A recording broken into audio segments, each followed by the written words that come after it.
Merci. La parole est à Madame Nathalie Kosciusko-Morizet.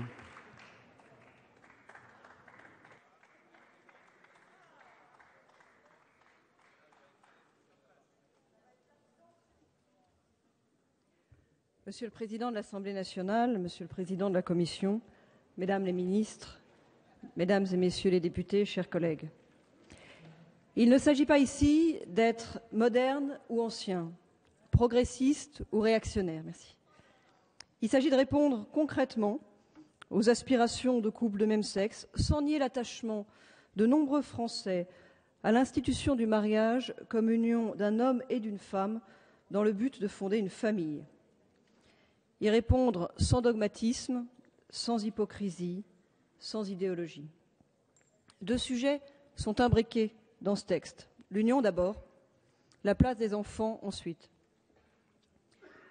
Maire d'une ville comme nombre d'entre vous, je célèbre des mariages, je rencontre les futurs époux, je partage leurs projets de vie.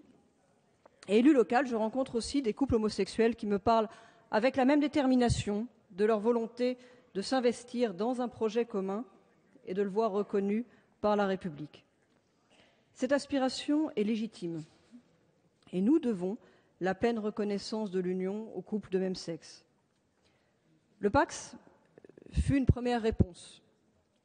Il a offert aux couples de même sexe un cadre d'organisation d'une vie commune, des droits, des obligations de soutien entre les contractants. Et nous avons voulu, lors du dernier mandat, son renforcement.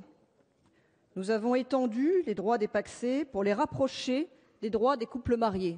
Ça a été en 2007, la suppression des droits de transmission à l'occasion du décès d'un des deux pacsés. En 2008, dans la loi de modernisation de l'économie, la possibilité de transmettre son entreprise entre des partenaires pacsés. En 2010 et en 2011, la possibilité de régler les différends non plus devant le juge administratif, mais devant le juge aux affaires familiales, ou encore la possibilité de signer son PACS, non plus au greffe du tribunal, mais chez le notaire.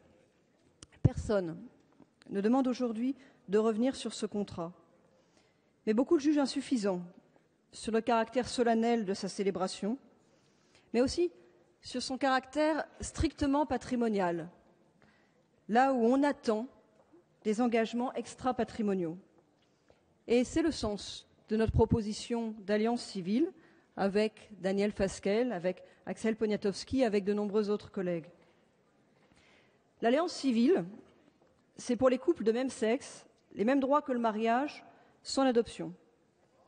C'est la reconnaissance publique et solennelle en mairie de leur union.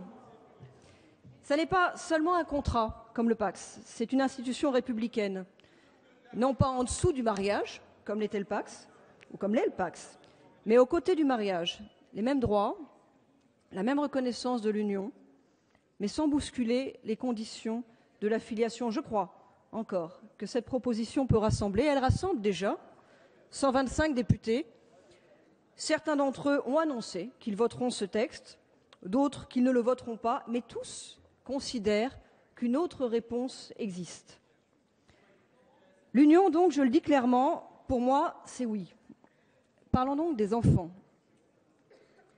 En l'état de notre code civil, étendre le mariage sans autre aménagement aux couples homosexuels implique en effet automatiquement un droit à l'adoption conjointe, à l'adoption plénière. Dès lors qu'il lie union, parentalité et filiation, ce projet de loi dépasse la seule question d'une meilleure reconnaissance de l'union homosexuelle.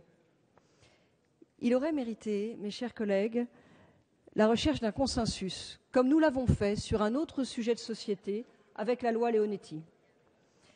Il aurait mérité un large débat avec les Français, et je regrette que le gouvernement et la majorité n'aient pas fait le choix de l'organiser sérieusement. Du coup, ce débat s'est installé de fait dans la douleur, ajoutant des tensions, renforçant des clivages. Il a divisé une société en attente d'apaisement.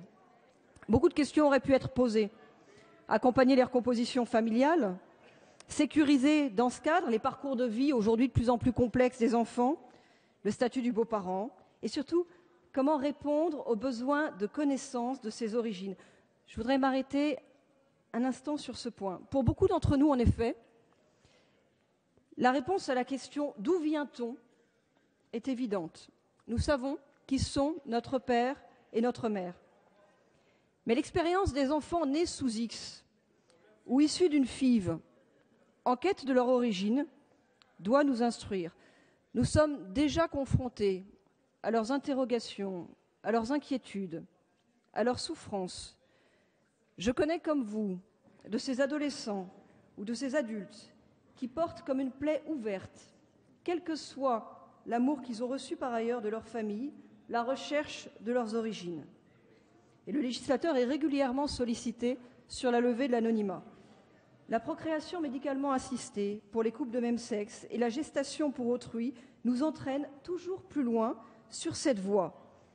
Et elles sont pourtant inscrites en petits caractères dans le texte et même en noir sur blanc, Madame la Ministre, dans la circulaire que vous avez signée la semaine dernière. Elles sont, je crois, la suite logique de ce texte.